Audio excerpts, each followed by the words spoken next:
What's wrong with you people? Welcome to Not Another Baptist Podcast. And if you're called to ministry, you're called to prepare. See how you can be equipped to live your calling at Southwestern Seminary's Preview Day. When you attend Preview Day on April 12th, you'll get to see the campus, meet professors, and explore the various degrees at your disposal. Signing up is completely free, so register for Preview Day at swbts.edu/NAB.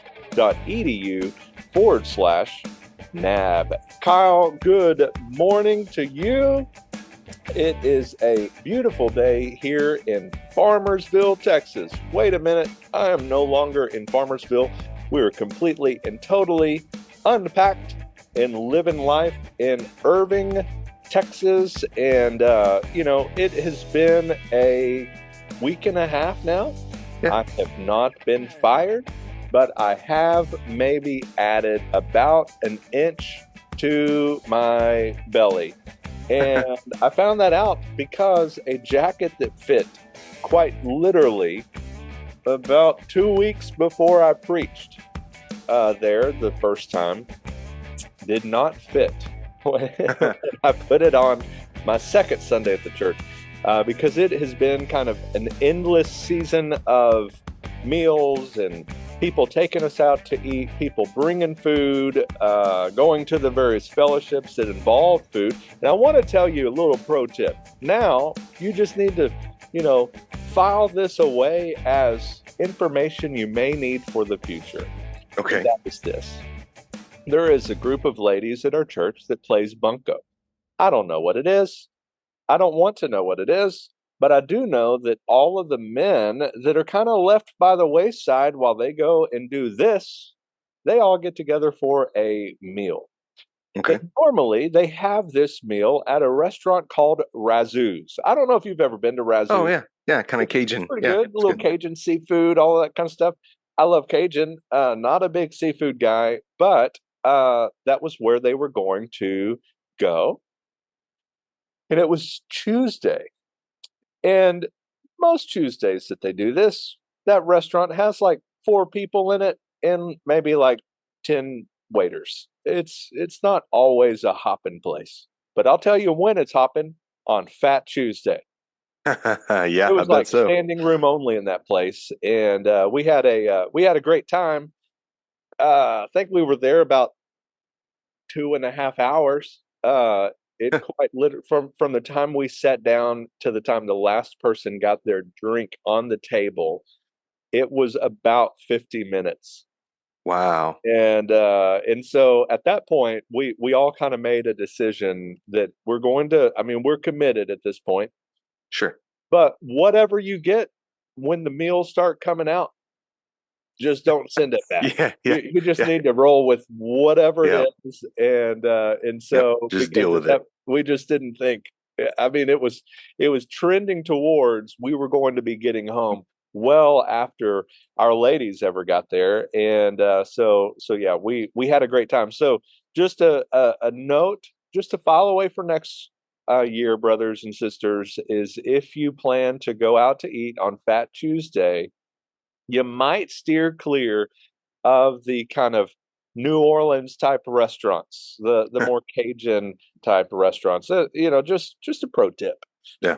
And I think one of our guys said, and he may be listening into this, on December 12th, I think it is like the day of the Virgin Guadalupe or something like that in Hispanic culture. I Okay. totally probably botched that. So, I know that Guadalupe is part of it. I don't know what her title is or whatever. But he went to a Mexican restaurant that day, and they marched around that restaurant banging drums. all They're right. not mariachi. I could rock Yeah, sure. mariachi for a while, but no, they were just banging drums. And I was like, man, I would have loved to be there and just looked for maybe Jose Altuve, ready to just hit a home run or something. But anyway, Kyle, how are you doing? Hey, man, I'm good. So, yeah, we started tennis practice this last week. I don't know if I shared, I'm an assistant tennis coach at the kids' school. So I'm getting to coach my daughter, Haley, and some other middle school and high school kids. in tennis. So that's been a lot of fun. Well, deep thoughts from Kyle Bierman this morning. So anyway, today we are going to talk about old people, and I'm just going to out Kyle right from the outset because he sent this quote. Said, "Hey, I guess they're right. Senior citizens, although slow and dangerous behind the wheel, can still serve a purpose." Lloyd Christmas. From explain where that's from. Yeah, No, that's what Kyle believes. that that is That's from Kyle Bierman wisdom. that is a quote from Dumb and Dumber, the Yeah, movie, which is that's a also the subtitle of this classic. podcast. That's true. It could be. So anyway, here's the thing.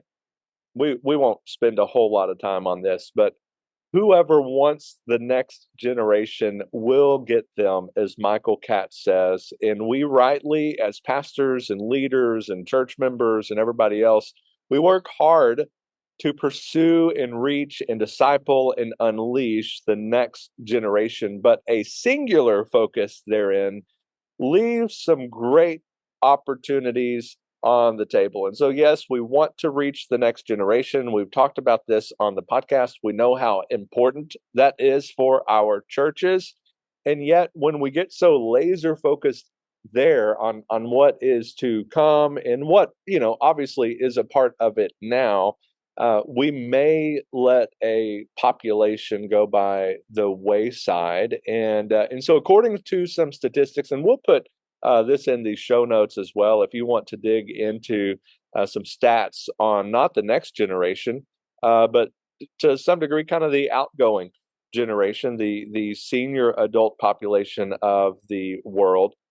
Some of the stats reveal that the senior citizen population is projected to almost double in the United States over the next few decades. And so by 2060, over 94 million Americans will be 65 and older. And that According includes to, you and me at that it really point. does, actually. Thanks for that, Kyle.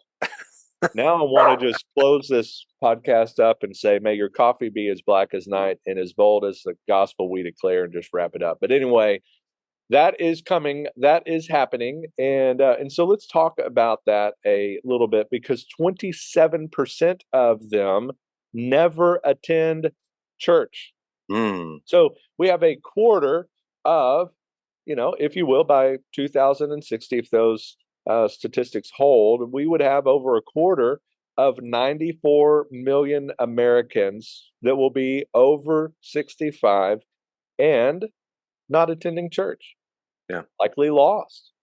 And yet, senior adults want to be included, they want to be honored, they want to be respected, yet they're often kind of viewed as selfish by church leadership. And we often exhort them to put aside their own needs and all of that for the sake of the next generation and all of Yeah. that. And so, Kyle, that's common.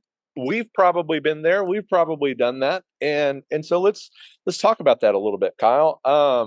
What what I guess first on those stats stick out to you, and then maybe how guilty are you of this?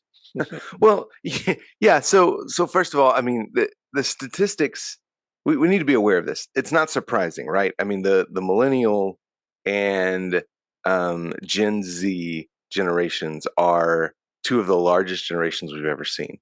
So it would make sense then that we're going to start seeing a lot of, over the next 25, 30, 35 years, a lot of senior citizens coming out of these large generations.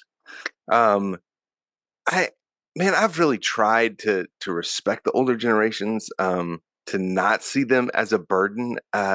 You, man, listen, especially if you are going into a church of, what we've really focused on for the last several years, replanting, revitalization, something like that. More than likely, you are going to have a church with a large number of senior citizens. And if you see them as a hurdle to your ministry rather than see them as kind of the targets of your ministry, man, I think you're getting off on the wrong foot to begin with. Yeah. Um, Look, as we've talked about before, if you're going into a church where things have been on a decline for a long time, there's probably some frustrations, um, and and some of that may be because people are entrenched in ministries or old patterns or unhealthy ways of thinking. But that doesn't mean that the people are problems, right? The people are your ministry. Those are the folks that you are supposed to love and point to Jesus, um, rather than see people as a hurdle to your ministry. Yeah. They're in our church. They often, when you come into especially a revitalization effort, they might be your church. That might be Yeah, all you have. And what you quickly will find out if you don't immediately think that they are a hindrance to your ministry or a hurt to what you want to do, but a help, you will find that they are often willing and even able to help yeah, and want to do what is necessary and are even okay with sacrificing certain things that maybe they like and enjoy and can be led to that position with time and with grace and with wisdom and all of that kind of stuff. And we don't have to just leave them hanging by our laser focus on that next generation. Damon Simpson, in the article that we're going to share, says that they are always willing to help in whatever capacity they are able. And if there is a need in the church or with an individual, they often find a way to meet that yeah, ministry need. And so that's something that I found. Thankfully, my mentor in the ministry, Ronnie Adams, really from the day I was saved, was taking me to nursing homes and hospitals and into the homes of some of the more senior saints of First Baptist Grand Prairie, because he was the senior adult pastor, and so that's the people we were around. And he would share often. He said, Matt, when you're a pastor, you will very likely start out as a youth pastor, and it's going to be easy for you to focus only on your target. But remember that if you're a youth pastor of that church, you're also a pastor of that church, and that includes those people that may not be in your youth ministry. And so don't, he didn't use the word silo, but we often talk about ministry silos. Don't just silo yourself away in that one niche group that you're a part yeah, of and forget all of the others. Because what I found is as I was building relationships with the senior adults as a student pastor, when there came a need, including bodies, for volunteers and stuff like that. That was certainly helpful. But also often when we would have a student that maybe came from a lower income and going to camp, and the camp costs continue to go up, 300, 400, yeah, $500, that sometimes those kids would be left out if it weren't for senior adults who were willing to make sure that there was never a youth in our midst that would not be able to go to camp. yeah, And if I had not, loved on them and cared for them and let them know why that matters and why that's important and some of those kinds of things, not just using them for their money. That's not at all what we're saying. But when you do minister to them and care for them and let them see the value of some of those things, they do want to serve and be a part of. And maybe they cannot yeah. be your biggest nucleus of volunteers and so forth, but they will often help in other ways. And so know that they are often willing and sometimes even able to help. Kyle? Yeah, and I think they bring up a good point here. They typically your older saints in the church are not opposed to reaching the next generation. They want to reach the next generation. They want to see kids running around their church. They want to hear those noises. I think where sometimes some of that bitterness comes in is when the the older saints feel ignored for the sake of young families. And so if you're going into a revitalization, part of that is reaching young families and making disciples of the next generation. But you can't do that to the exclusion of your senior citizens and those seasoned saints, as we like to say, right? Those folks who've been a part of the church for a long time. So you've got to find a way to minister to them and include them in the ministry to the next generation, because I guarantee they want to be involved. They want to see young couples, young families, youth, and children come into the faith and come and be a part of the church, but they don't want to be ignored. And that kind of goes into the next point too, where Mark Dance says we need to be careful not to under challenge our mature members. Yeah. And so, a lot of times when folks think about like senior adult ministry, the kind of the cliche is, oh, we're going to get a bus and go to Branson, right? Like that's going to be our senior adult ministry. There's nothing wrong with stuff like that. Like that can be fun. That can be a great relationship building experience. But don't let that be all you do. Don't be afraid to challenge your people, to help them grow spiritually. Because what you'll find is even some of these folks who've been believers for a long time, been in Sunday school for a long time, there's still stuff about the Bible they don't know. They're still they want to learn. They want to grow deeper in their relationships with one another. They want to grow deeper in their relationships with Christ. Don't leave that on the table and not try to take them a little bit deeper into their faith. Yeah, so that kind of digs into the what, the why. Let's start shifting into maybe the how with some simple ways, because how, if we know that they're there, if we know that Yeah. they matter, and we know that they can, how can we lean in Yeah. to this population that's obviously going to grow and be with us for a while, and both meet their needs and also leverage them for ministry that could very well be the thing that gives us the ability to even reach the next generation. And so I was thinking about, and I was just jotting down some ideas. Many churches do upward basketball, Yeah. and you may very well have some senior adults that have the ability on Friday nights or Saturdays during the day to give up some time and come up and referee, announce, serve snacks and drinks, handle the registration table, just be a cheering section Yeah. in the stands, be a coach, help. We have at our church a gentleman that drives the golf cart around and takes people here and there and everywhere. And that's even something. A larger church that maybe has a large upward basketball, consider enlisting. If y'all have the golf cart type thing going Yeah. on, consider using that on Fridays and Saturdays when you're doing upward, to get people there a little quicker if they're having to park on the opposite end of the parking lot, because there's so many people there. So Upward has a lot of opportunities. I know we have a program called Crockett Connection, where middle school students from a school that's like literally across the street, I mean, they walk there from the school to our church, and it is almost exclusively senior adults that serve there.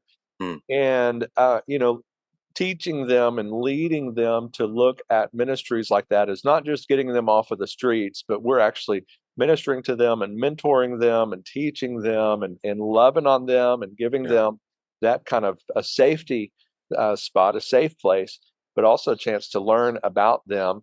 And another idea that I've utilized as a student pastor was what I called the student ministry grandparents, where we just had grandparents, grandparent age adults, usually husband and wife, sometimes a widow or a widower, that would volunteer in the youth ministry specifically to build relationships with kind of their gender, and encourage them, pass on some wisdom, all of that kind of stuff. You might have disciple nows, and sometimes a senior adult is the one that has the home with Yeah. the pool, things like Yep. that, or the space, because they don't have kids at home, and you can do the host home thing with them. And I know that runs into some liability stuff that some insurance companies won't really touch anymore. But so we're not asking you to bypass all of that kind of stuff. So be smart there. But there's a number of areas and ways for senior adults to Yeah. lean into that next generation and help you reach them. Kyle? Yeah. Yeah. And I would say this, something that our pastor, Adam Pardue, here at Highland in Lubbock has done really well is made sure that even as we've reached a lot of younger folks, young parents, he's done a really good job of pouring into our senior adults. So we have a Wednesday noon Bible study that is, apart from the staff, almost exclusively senior adults, because that's everybody else is at work, right? So you have your retired folks who can come to a noon thing on Wednesday. And that's been a wonderful time to pour into them. And then we have several ministries around the church that are staffed really primarily by senior adults. A lot of our children's activities on Wednesday nights have a large senior adult volunteer group. We have a baby closet that is open during the week that is staffed by mostly retired folks who help young families get diapers and formula and strollers and clothes. And then we have a prison ministry that's based out of our church, Exodus Prison Ministry. They send correspondence courses to prisons, and a lot of that is staffed by senior adults as well. So don't be afraid to find creative ways for your folks to serve.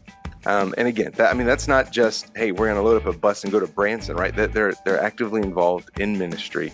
And so look for some creative ways where you can pour into your senior adults, and then some creative ways for them to be able to serve. Maybe when they have some availability that your younger families don't, because they're at their jobs working.